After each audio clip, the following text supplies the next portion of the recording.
Today we get to talk about one of my favorite holidays. It's early, but it's okay. I vowed maybe about 5-6 years back I was never going to talk about Christmas before the actual time to speak about Christmas, but now I am spiritually forced to do so. So here we are. Today we are going to be talking about Christmas and what it means for us as Orthodox Christians, right? Because when we think of Christmas, what do we think of? Think of Christmas. We think of the birth of Christ. Okay, yes, you are right, because it's Christmas, right? But think about all of the other things that happen before we actually really think about the birth of Christ. Because let's be real, we get soaked up in all of the consumer stuff, buying the coolest toys for the kids or grandkids, being with family and so on, what we're going to cook that day, what the menu's going to be. But Christmas, it's the birth of Christ, right? So when we think of how we celebrate Christmas, it started making sense when we think of it within the Orthodox Church, right? Because even though the commercials and all that stuff start in September about Christmas, we've got ourselves a 40-day fasting period before Christmas. Not many people actually know about that fasting period, but it is. The Nativity fast is the 40 days before, and it starts November 15th. We have a cool little tradition here, actually, of doing what's called a Friendsgiving, where we'll have a St. Nicholas Family Day, which family days aren't just for people with families, it's our parish family, it's for everyone. So we invite everyone, of course, but we do it the Sunday before the fast starts, because the fast starts, and some people, whether or not, depending on what their spiritual father says, will follow the fast strictly, or will follow it leniency when it comes to Thanksgiving. We do have, there was an encyclical written in years past, not to kind of go off the path here, because I know we don't have much time, but that we are allowed to celebrate Thanksgiving in its fullness, meaning the turkeys, the this, the that, even though we are in a fasting period. But some people do keep the fast. So out of respect for that, we decided to have it before the Nativity fast begins. But there is a 40-day fast that happens before the actual celebration, to prepare us, right? To prepare us for the birth of Christ, because the birth of Christ is one of, let's say, if there was an important holiday, is the beginning really to the major holiday of Pascha, of the resurrection. But Christ had to come to the world first, right, for the resurrection to happen. So again, the incarnation, even a perfect 9 months beforehand, and we'll get to that in the sequence of it all, because we're following the liturgical calendar. The perfect 9 months beforehand. That's when, let's say, the plan of salvation starts beginning, even from beforehand. But let's say when it revolves around Christ, the Archangel Gabriel's message to the Theotokos coming down, it starts then. But now, a perfect 9 months later, here we are. This brings us to Christmas. So now, I get many different questions about Christmas. I answered a couple of them in the bulletin, but are there any? I'm going to actually kind of do this differently and ask questions in the middle, because Christmas is such a vast holiday. We just have to remember, of course, it's not just a holiday that brings families together and whatnot. It brings the whole universe together, because it is Christ entering into the world for the plan of salvation, for the resurrection to occur. So I answered some questions about, let's say, for example, I think one of them that I even got beforehand when I was talking to people about, well, I'm speaking about Christmas on Sunday, what are some questions? I usually ask around to see if there's any questions that I might be able to answer from beforehand. And one was like, well, why Bethlehem?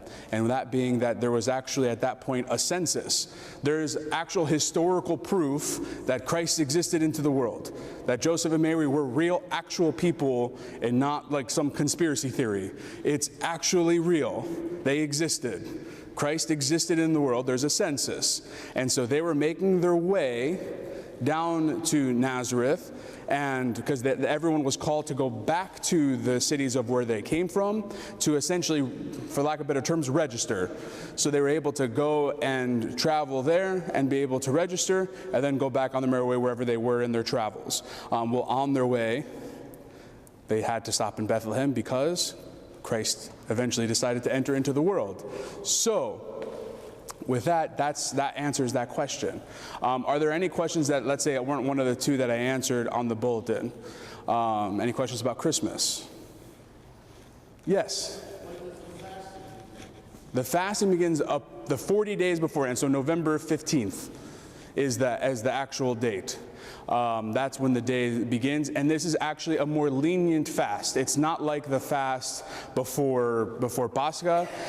There's actually some more leniency in the rules. The one thing that I definitely always look at are the Orthodox calendars that we do have in the front, or if they're not in the front, they're also at the church office, or if you on your phones, there's an app called the Daily Readings app, and it does have the fasting, let's say, ritual, the fasting tradition for that day. Wednesdays and Fridays are always going to be strict, but even on Saturdays and Sundays, I believe oil and fish are allowed.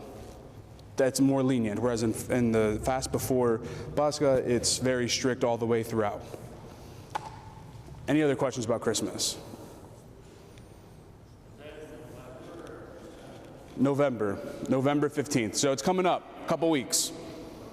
Yes, in a couple weeks it begins. And then it goes all the way until the day before Christmas, and then again, so we talked about the 4 days beforehand, but what about afterwards, right? So Christmas occurs, the feast day, the celebration, the family dinners, the this, the that, and then there's a 7-day period afterwards of celebration. It doesn't just end there, it continues actually. And so it goes all the way until Epiphany, to the feast day of St. John the Baptist as well. And it has that time period in between. That week afterwards is fast-free, even on Wednesdays and Fridays. So you can eat a burger on Wednesday and celebrate.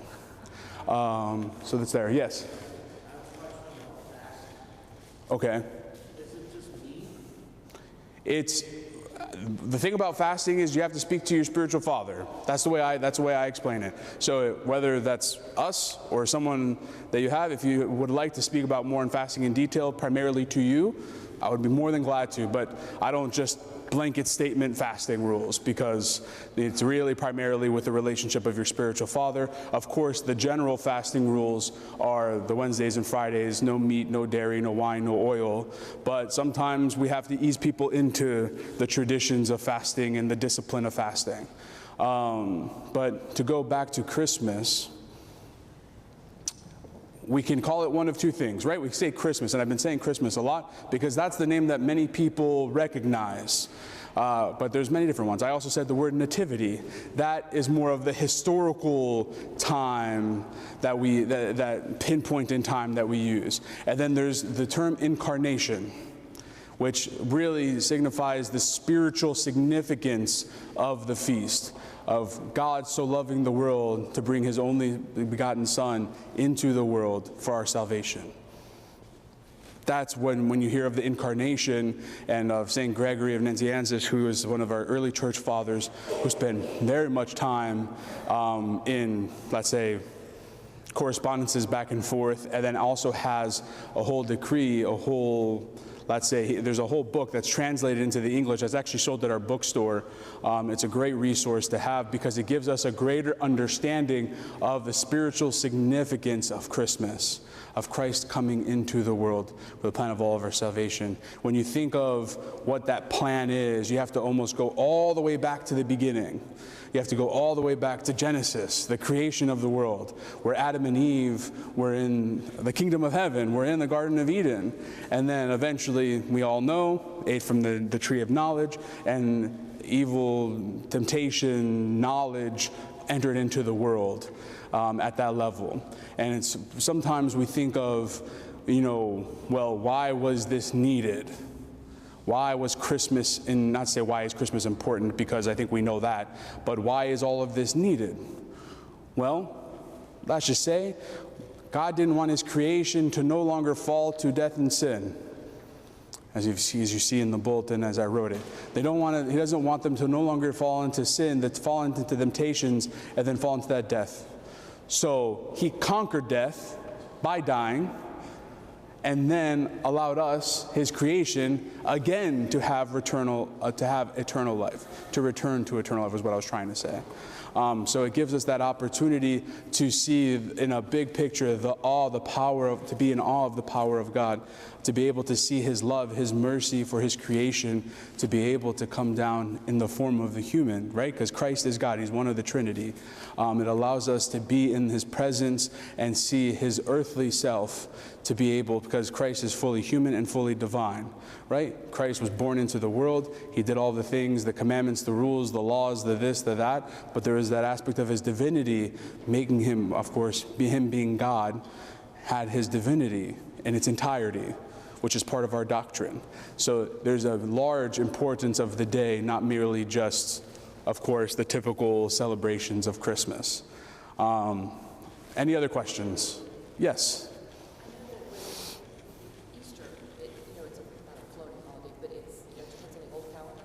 Why is Christmas not as far as why is that a firm day for his death? You're going to have to ask them.